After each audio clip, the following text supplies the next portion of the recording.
हरिओम. अमृतानुभव योगदास श्री जय गणेश जोशी यांचे प्रवचन. अध्याय 2. सद्गुरुस्तवन. ओवी क्रमांक 50. नाही रूपाची जेथे सोये, तेथे दृष्टीचे काहीच नव्हे. आम्हा फळले हे पाये, ऐशिया दशा. अर्थात जेथे रूपाची सोयच नाही, तेथे दृष्टी काय करणार. तसे आम्हाला सद्गुरूचे पाय पावन झाले आहेत. जेथे रूपच नसते तेथे दृष्टी जरी मेली. हरिओम. जेथे रूपच नसते तेथे दृष्टी जरी गेली तरी काय उपयोग. तेथे दृश्यच नसले तर दृष्टी काय पाहणार. माऊली सांगतात की अशा प्रकारे सद्गुरूचे पाय आम्हाला उपयुक्त झाले. आम्ही सद्गुरूच्या पाया पडायला गेलो, तथापि तेथे ते नव्हतेच. मग आम्ही पाया कोणाच्या पडणार आणि कसे. यामधून आम्हाला अद्वैताचे ज्ञान मिळाले. सद्गुरू तेथे असता तर आम्ही पाया पडलो असतो, तथापि आम्ही अद्वैताच्या ज्ञानाला वंचित राहिलो असतो. अशा प्रकारे द्वैत निर्माण होईल अशा गोष्टी सद्गुरूच होऊच देत नाही. ते शिष्यांजवळ स्वतःपासून सुरुवात करून अद्वैताचे बीज रोवतात. ओवी क्रमांक 51. गुणातेलाचिया सोयरिका, निर्वाहिली दीपकळिका. तेका होईल पुळिका, कापुराचिया. अर्थात तेलवातीचा दिवा बराच वेळ तेवत राहतो, तथापि कापूर आरती बराच वेळ जळत राहत नाही. सद्गुरूच्या चरणी पाहिले असता त्याची अद्वैत चैतन्याची तेलवात तेवत राहते. त्यापुढे आमची कापूर आरती कितीशी टिकणार. द्वैत टिकाऊ नाही, ते या भौतिक जगतात नष्ट होत असते. आम्ही गुरुशिष्य या द्वैतामधून बाहेर होत नाही. त्यामुळे सुखदुःखाचे हेलकावे सोसावे लागतात. तथापि या पलीकडे सद्गुरूरूपी अद्वैताची तेलवात तेवतच असते. तेथे सुखदुःखातीत परम आनंद आहे. यास्तव शिष्याने सद्गुरूचरणी स्वतःला झोकून द्यावे, त्याच्या चरणी लीन व्हावे. ओवी क्रमांक 52. तया दोहो परस्परे, होय ना जव मैल्ले रे.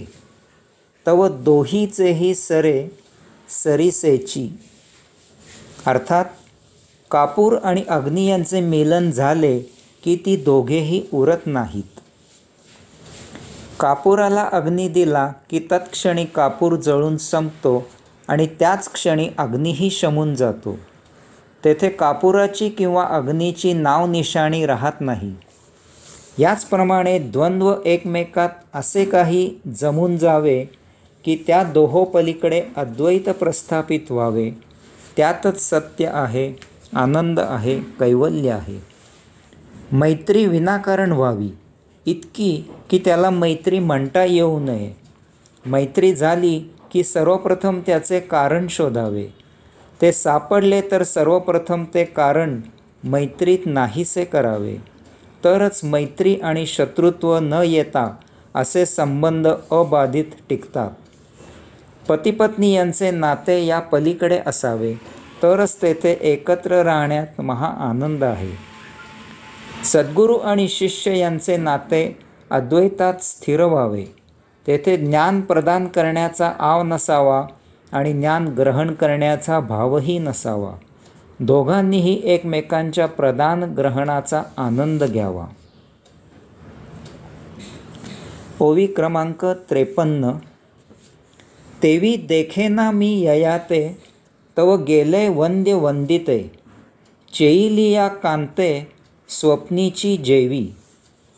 अर्थात स्वप्नात स्त्री पाहून ती आपली भार्या आहे असा समज व्हावा आणि जाग आल्यावर वस्तुस्थिती समजावी.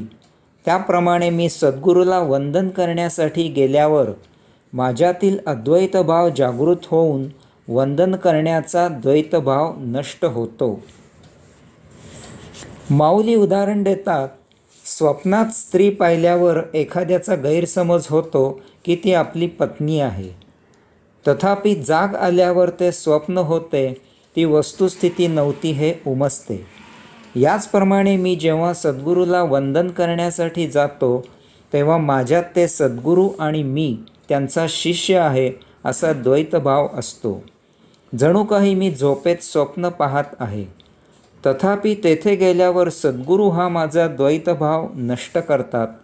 स्वप्नामधून जाग यावी तसा मी जागा होतो आणि मला वस्तुस्थिती समजते की येथे अद्वैत आहे, सर्वत्र आत्मस्वरूपावस्था आहे. सद्गुरू आणि शिष्य हे द्वैत मिथ्या आहे. ओवी क्रमांक 54. किंबहुना या भारवा द्वैताचा जेथे उपखा, फेडोनिया स्वसखा श्री गुरु वंदिला. सद्गुरूंबद्दल बोलताना आदर व्यक्त केला जातो, तेथे द्वैतभाव व्यक्त होतो. तथापि अद्वैत अभेद ठेवून मी सद्गुरूंना वंदन केले. सद्गुरूंनी शिष्यांना विद्या प्रदान केलेली असते. केवळ त्यांच्या कृपाप्रसादामुळे शिष्य या भौतिकात भरकटत नाहीत. ही कृतज्ञता सद्गुरूंबद्दल बोलताना तशी आदरयुक्त भाषा वापरून व्यक्त होते. त्यांच्याबद्दल आदर व्यक्त होईल अशीच भाषा वापरली जाते. यावेळी त्यांनीच दिलेल्या आत्मज्ञानामुळे अद्वैत तत्त्वाची जाण पूर्णपणे असते.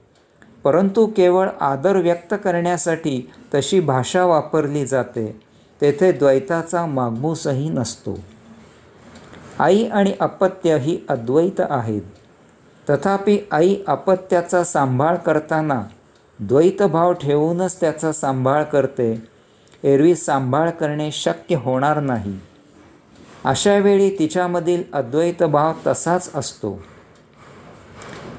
अपत्याचा सांभाळ करताना तिला अपत्याबद्दल तिराईतपणा अजिबात नसतो. तेथे पूर्णपणे अद्वैतभाव असतो. म्हणून तर तिच्याकडून सांभाळ केला जातो. एरवी कोण कोणाचे करेल? अशा प्रकारे आईला अपत्याबद्दल असलेल्या अद्वैतभावामुळे द्वैतभाव बाळगून सांभाळ केला जातो. आईमध्ये अद्वैतभाव तसाच राहून केवळ सांभाळण्याची कृती करण्यापुरताच द्वैतभाव जागृत होतो. माऊली सांगतात की याप्रमाणे मी सद्गुरूंचा आदर भाषा वापरून व्यक्त केला. माझ्यात अद्वैत तत्त्व अबाधित जसेच्या तसे आहे. हरिओम.